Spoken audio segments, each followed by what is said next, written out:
नामालूम अफराद और कोई नहीं है, ISI और MI को नामालूम अफराद कहते हैं।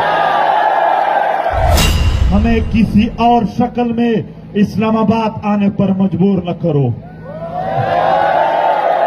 इस मुल्क के जर्नैलों को कहते हैं, वल्लाह हमने एक बार शुरू किया, कोई किसी एक को भी फिर हम माफ नहीं करेंगे। हमें पाकिस्तान के मुक़्तदर हल को मेरी तरफ से सुन लो, हम फिर आजादी मांगेंगे, आजादी की जंग लड़ेंगे।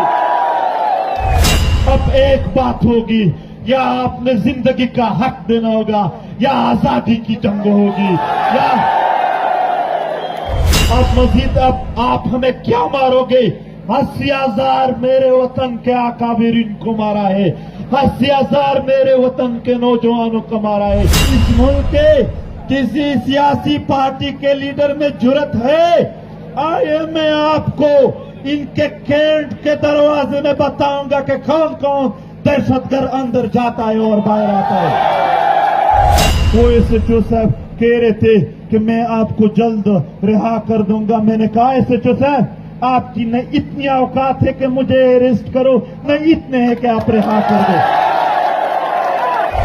आपने सौदा किया हुआ है, आप नहीं कर सकते हो। गुलामी की जिंदगी है, जोश से गुजारो।